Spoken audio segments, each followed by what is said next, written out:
Good morning, true crime friends. How are you doing? Are you as excited as I am? Oh my God, I'm so excited. Okay, look. I'm gonna calm down and we are gonna talk about day one of trial with Donna Adelson.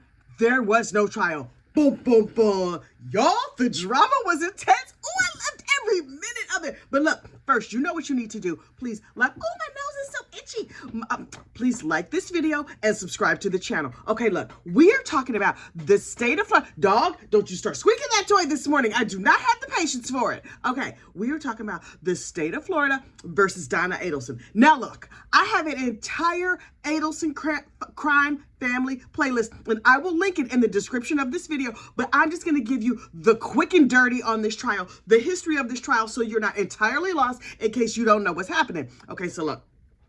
10 years ago, Dan Markel was minding his own business in Tallahassee, Florida. He was divorced from this evil trollop. He was divorced from his wife, Wendy Adelson, and they were sharing custody of the kids. Now listen, Wendy was from Miami, and her family was like, Wendy girl, you need to move down here and be with us, the Adelsons. And Wendy was like, but I have to stay up here in Tallahassee near my very accomplished husband so that my children can have access to their father. The kids were 2 and 3 years old at the time. The Adelsons down in South Florida were like, why you gotta stay up in Tallahassee? We don't like Tallahassee. You should be down here by us. And she's like, I know, Mom, but court and law and like common decency, the kids should be around their father.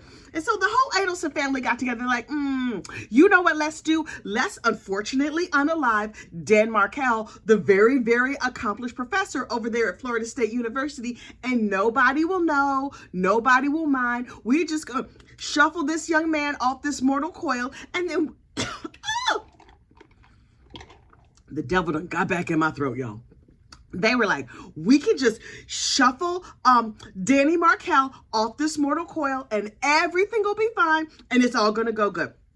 So Charlie Adelson, Wendy's brother, got together with this little person he was dating down at he was a dentist, right? He's at the dentist's office and he sees this cute girl. He's like, hey, can I diddle your kibbles and bits? And she says, why, yes, you can, very rich dentist. And so he starts dibbling her kibbles and bits.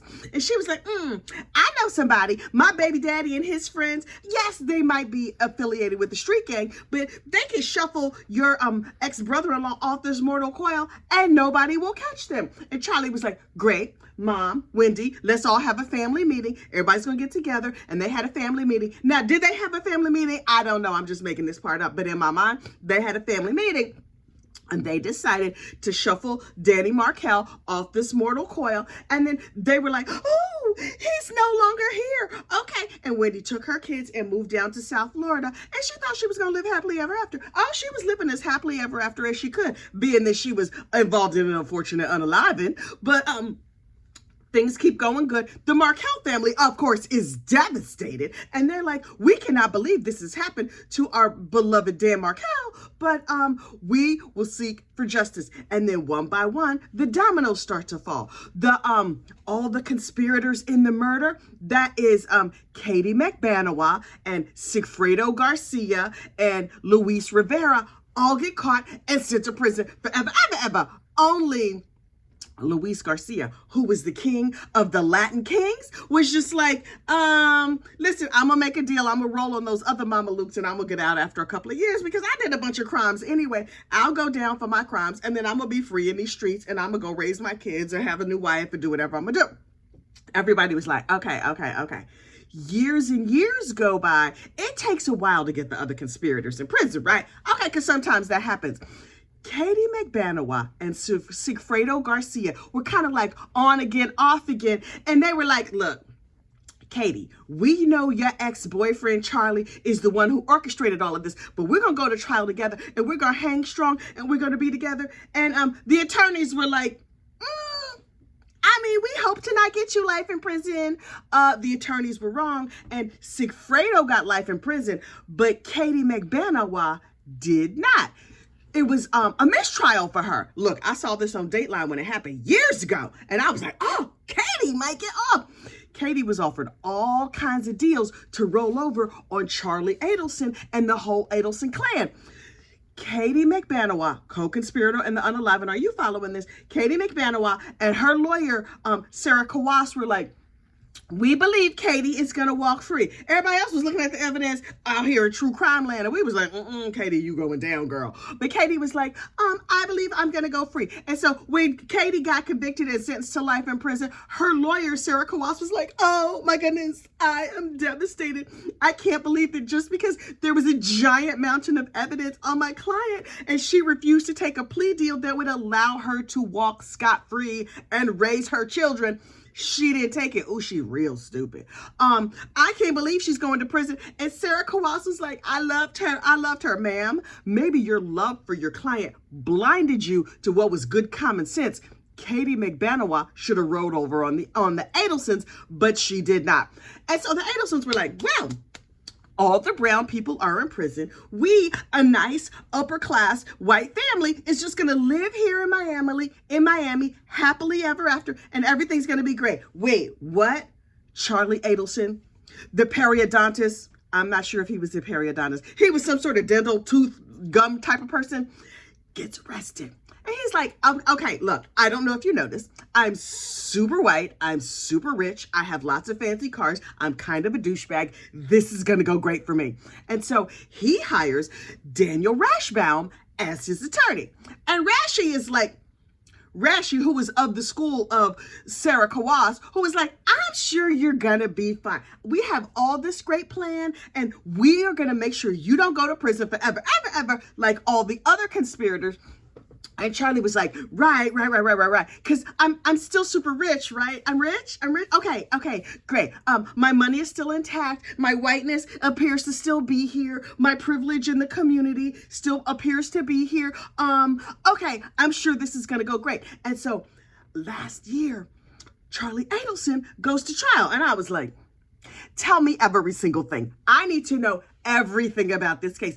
And Daniel Rashbaum gets up there and he's just like, okay, we've hired $1 million jury consultant. The jury consultant was like, this is great. I'm gonna go ahead and add that pool to my house and I'm gonna go on a vacation in Hawaii or whatever. Enjoy your little trial because it don't matter to me if you get convicted or not. Charlie is tricking up money left, right, and center. But at this time, he has the money to spend. And I'm like, okay, if you got money to spend, very rich man, and you want to spend it on this defense, good for you. So he spends all this money and he takes the stand in his own defense. You think I didn't cover that trial? Honey, I covered that trial every single day. I was perched. I could not look away. And I did videos every single day of it. Anyway, Charlie takes the stand. Nobody believes him. Daniel Rashbaum as his attorney, was mediocre at best. And then Charlie gets convicted and sentenced to life in prison. And I was like, oh, sir. Now you were the king of like ring dings and ho-hos down there in the prison. And so good luck to you, sir. And so Daniel Rashbaum was like, oh, I cannot believe you got convicted. This is terrible. Oh my goodness. Baby, yes, you should add the dishwasher to the outdoor kitchen that we added from all the money that we've taken from the Adelsons. Yes, start planning the vacation. Charlie, boo-boo, I'm so sorry that this has happened to you. This is terrible. The check cleared, right? The check cleared? The check cleared. Okay. In Daniel Rashbaum's defense of Charlie Adelson, he kept saying, it was those terrible Latin kings that did this. Now, here's the thing. Of the unalivers who actually like applied the lead to Dan Markel, one of them was a Latin king. One of them was a friend of the Latin kings. The Latin kings were like, no, what you're not going to do is have our name in your mouth. Now, Charlie, who is a white man in prison down there in Florida, is suddenly a minority. Welcome, Charlie. Welcome to prison. Welcome to being a minority, my friend, because you, as a rich white man, suddenly you are definitely the minority. And so the Latin kings were like, oh, come here, rich boy. We want to talk to you. And he was like, oh, help. Rashi, maybe you shouldn't have invoked the Latin kings. Only Daniel Rashbaum never said the Latin kings. He referred to them as Aladdin King. As though Aladdin, like, I can show you the world, shining, shimmering, splendid. Well, Aladdin King down there in the prison in Florida was like, I'm going to show you a new world. It's not going to be shining, shimmering, and splendid, but come on. We got a whole new world for you.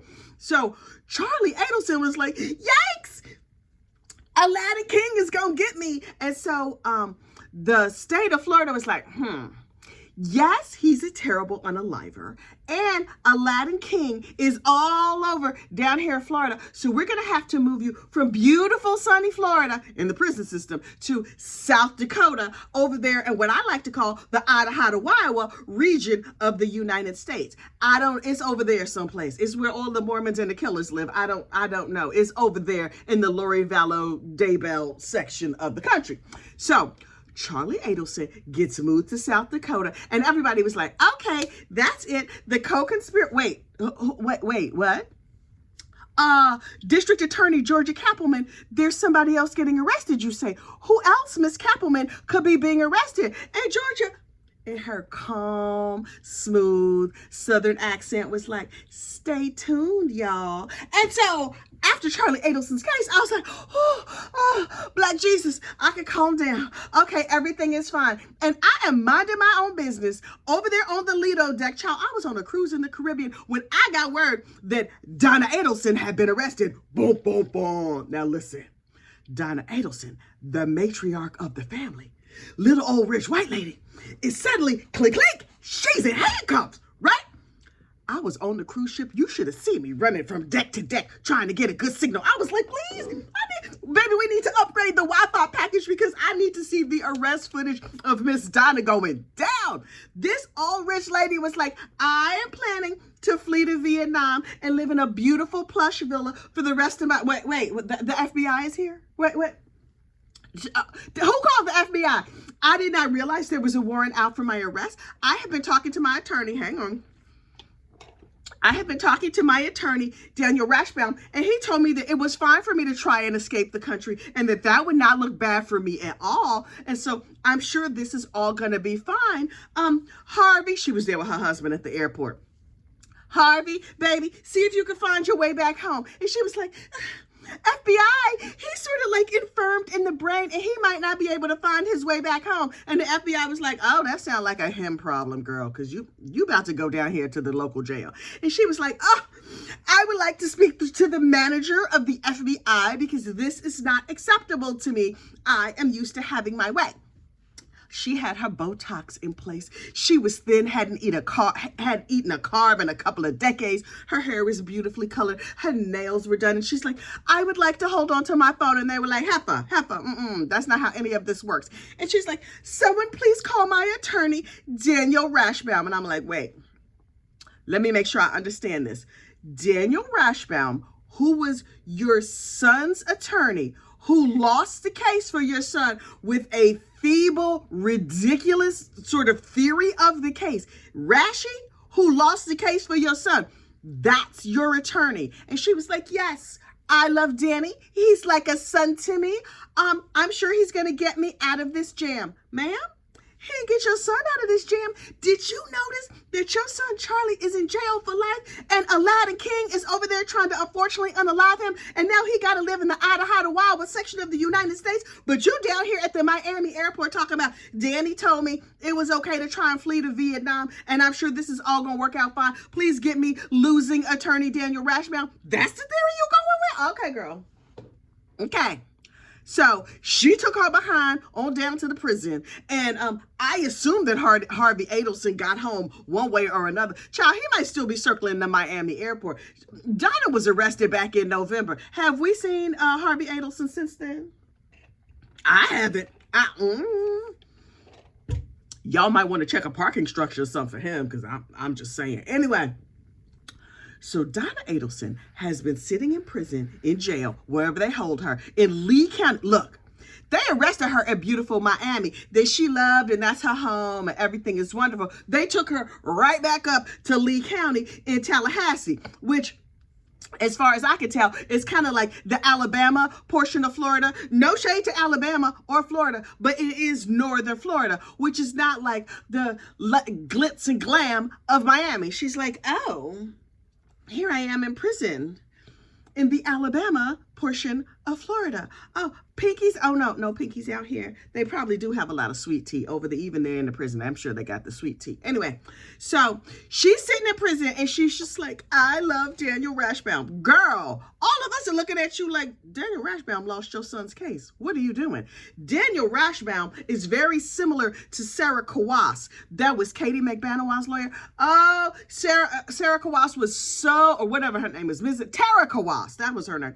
Tara Kawas was so in love with the Adelsons in the case, and she was just sure everything was going to work out fine, and she had no judgment when it came to evaluating this case. Daniel Rashbaum has demonstrated, in my opinion, that he has no judgment when it comes to evaluating how good or bad the Adelson case is. But after the loss, after Charlie Adelson is sent off to prison for the rest of his life, Daniel Rashbaum, Rashy, as his friends call him. And by friends, I mean people who refer to him on the internet. All of us on the internet was like, Rashy, my man, please go sit down someplace. Enjoy your new outdoor kitchen with the dishwasher and the pizza oven, because, you know, they went all out off that Adelson money. He was just like, I will now proceed to do the rounds on all of the YouTubes and all the TV shows so everybody can hear my voice because I'm super in love with myself. And so he was over there on Surviving the Survivor talking about, I thought the case went fine except for the conviction part of it.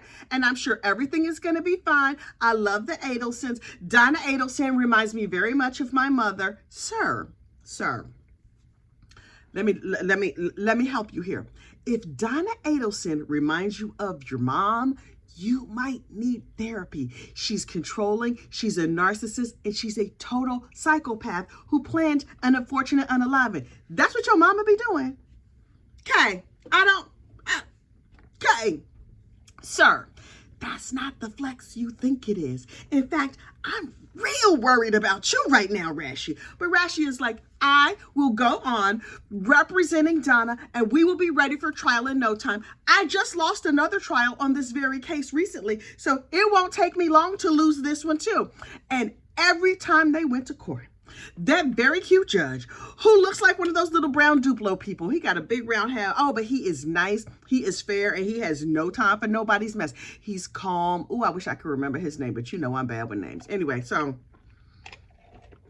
the judge is like, Mrs. Adelson, are you out of your rabbit ass mind? Did you see the way he messed up your son's case? Are you sure you still want this dude to be your attorney? And she's like, yes, I love Rashy. Rashy is the very, very best. But Daniel Rashbaum was like, okay, I'm no longer Charlie's attorney. Since Charlie is over there in Idaho, Iowa, he has got an appellate attorney, and I think I've taken all of his money that I could take. So I'm just gonna work on draining the coffers of the Adelsons. Thank you so much, of Donna Adelson, because she's the matriarch. Her and her husband are the ones who made the main part of the money. So I'm gonna work on draining their coffers.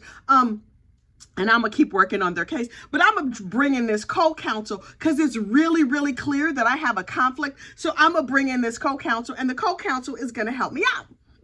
And everybody was like, Donna girl, this is a bad idea. He lost your son's case. And she's like, he's like my son. I talk to him every day. My son, my kids don't really speak to me anymore. Nobody wants anything to do with me anymore. Girl, that probably has a whole lot to do with you and your personality and the way you have moved through the world and the way you have dealt with these children. But okay. This is your new adopted son. Okay. Who you are paying to be your adopted son. You know what I don't have to do? Pay my kids to be my kids. But that's me. You know, I'm crazy like that. I'm not willing to pay people to be my friend. But you're going to pay people to be your friend. And she was just like, Donna girl, isn't this the same lawyer who told you it was okay to try and flee to Vietnam on a one-way ticket? Okay. He didn't even advise you to get a round trip. Now look, between me and you and the internet, let me tell you something. I have a theory. Me personally, I think the Adelsons are low on cash. Let me tell you why. Now, first of all, the Adelsons are cheap. But listen, I'm about that cheap life. I will pinch a penny to death. Make no mistake about it. Also, not rich. I know it's shocking to you. I be driving my Toyota Corolla and you thought, well, that is obviously the luxury vehicle of all the rich people. But no, I am not a rich lady, right? So I recognize penny pincher, no penny pinching. You know what I mean? I recognize a penny pincher when I see one. The evidence that I have that the Adelsons are running short on cash is, number one, they've been liquidating properties like crazy. That means they have to raise liquid funds. Liquid is like ready cash that you can grab, you can write a check or whatever. Now, an asset is something that you own, like your house or your car. You would have to sell it to get the money out of it, right? You would have to liquidate it. They've been liquidating houses. They've been liquidating everything they can liquidate to raise funds so they have ready cash so that they could do the things they want to do. They set some money aside in trusts and things for the grandchildren, but only the Jewish grandchildren, not the Jewish grandchildren, because that's how they get down. Okay, y'all.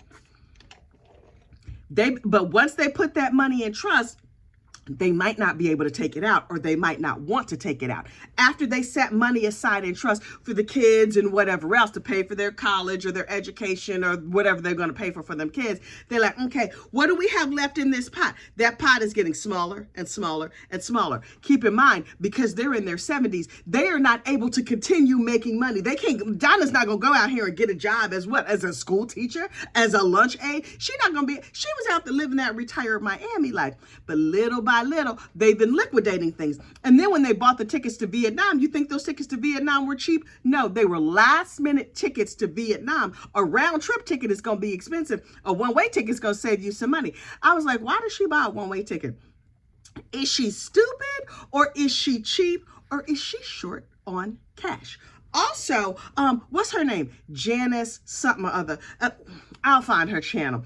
There's a lady on YouTube who has been looking at the assets of the Adelsons, and they own these apartment buildings. But the apartment buildings are kind of slums. Now listen, I'm just saying what Janice said. They're not that good. They're not that nice. And as soon as a tenant doesn't pay the rent, boom, 3 days, they kicking you out. You don't pay your rent on the 1st, by the 15th, boo-boo, you about to be in the streets. Because the Adelsons are like, we can't afford to float you for these 3 months. I personally believe that the Adelsons are showing that they are short on cash. Also, where is Harvey? Has anybody seen Harvey? I have not. Anyway, so that is just my theory based on things I have surmised. I'm not saying the Adelsons are broke, right? They're not driving a Toyota Corolla. But I bet you that Donna not getting them extra honey buns like she used to when she first got locked out. Now, did she find that honey bun life? She got her some Zuzus and Wham Whams down at the prison because her Botox never had a carb in 20 years. Face, she filled out. Her ass is getting nice and plump and juicy. I'm like, okay, Miss Donna. Her little chubby cheeks have filled out. Her hair dye is all grown out. I'm like, oh, girl, you looking rough. You looking like 10 miles of bad road, okay? She's like, that's okay. Every time I go to court, I'm going to remind this judge, I want to keep losing attorney Daniel Rashbaum as my lawyer. Now, here's the thing. Because Daniel Rashbaum was her son's attorney, the son has to waive privilege saying, yeah, it's okay. He knows all my secrets. He knows all that shady stuff I did that I told him about. I have told him, but I have signed something saying it's okay. And then the mom says, yeah, even though you lost my son's case, I want you as well. And so Donna Adelson has stood in court time and time and time again and waived privilege. Yesterday in court. Look, it took us all this time to get to yesterday, but child, now we're here. Yesterday in court, the judge is like, okay, are we ready to go? The jury is here. We got them their ham sandwiches. Everybody's ready to start jury selection. Let's just go over. Donna, we want you to stand up and remind you again, losing attorney Daniel Rashbaum, you still want him as your lawyer? And she's like, yes, Your Honor, I am making a knowing decision to have losing attorney Daniel Rashbaum as my lawyer. And they were like, okay, Charlie, the son, does he waive the conflict as well? And Charlie's lawyer was like, no. Far as I know, life in prison, living in the Idaho Wild West section of the United States, Charlie Adelson, he was like, no, Rashi cannot represent my mama. And so Donna was like, wait, what? Now, between me and you, court watchers, and by court watchers, I mean Katie Kool Lady, because I be watching people here on the tubes of you. Katie Kool Lady was like, Daniel Rashbaum looked awful happy and very chipper when he realized he was no longer going to have to be on this case.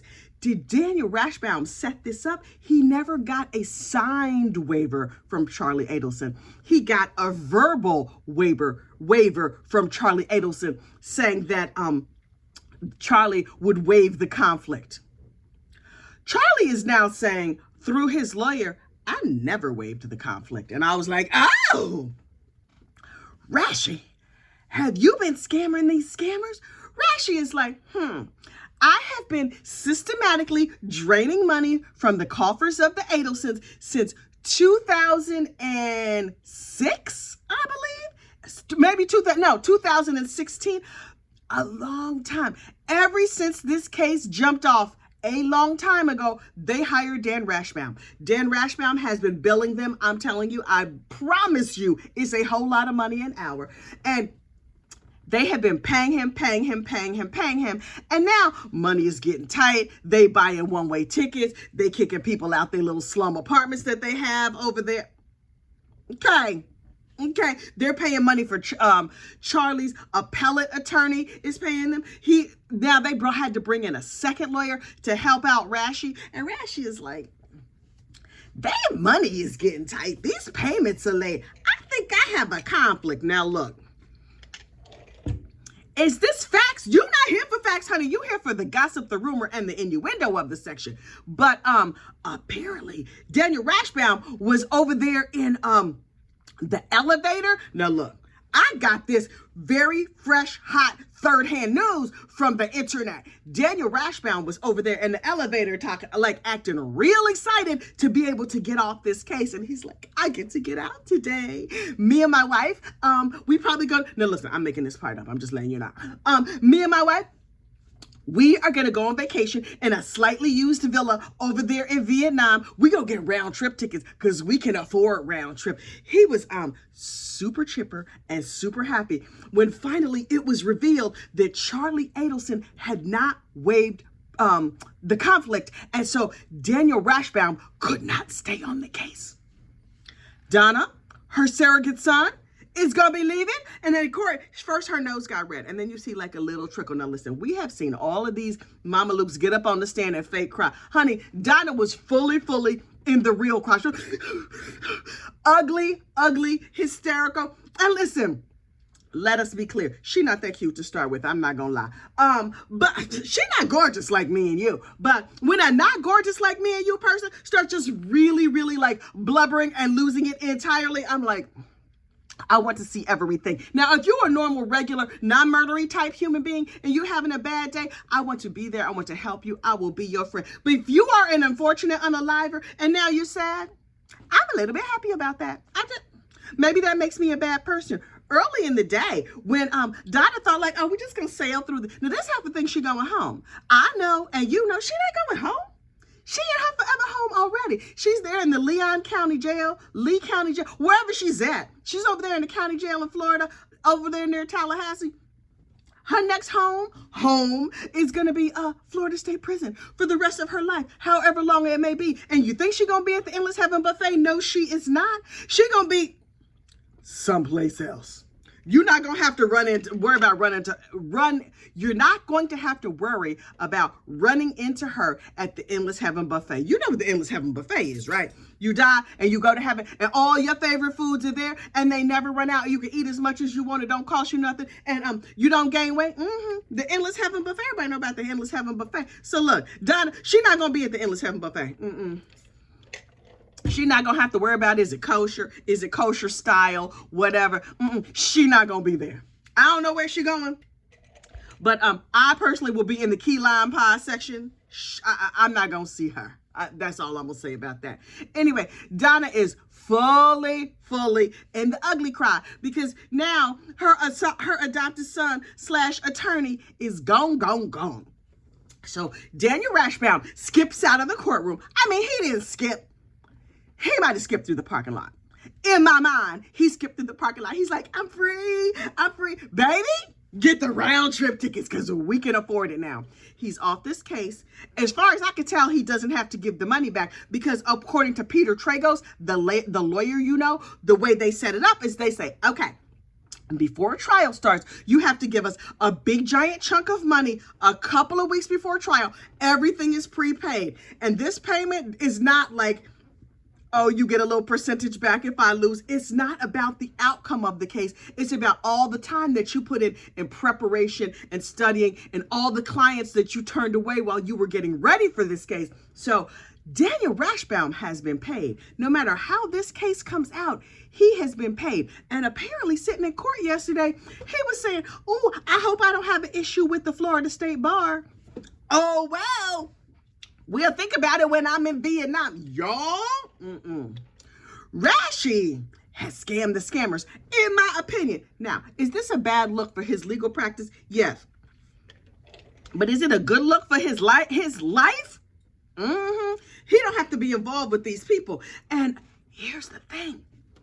The co-counsel that Daniel Rashbaum brought in, now this whole case is on his shoulders. And Rashi and Donna Adelson were leaning all together like mother and son, like mean schoolgirls, kikiing and having a time over there in the court. And now when the co-counsel comes in, it's like, Donna, I need to talk to you for a minute. And she's just like, I don't really know you. I mean, you're Dan's friend, and so I guess you could be my friend, but like, okay.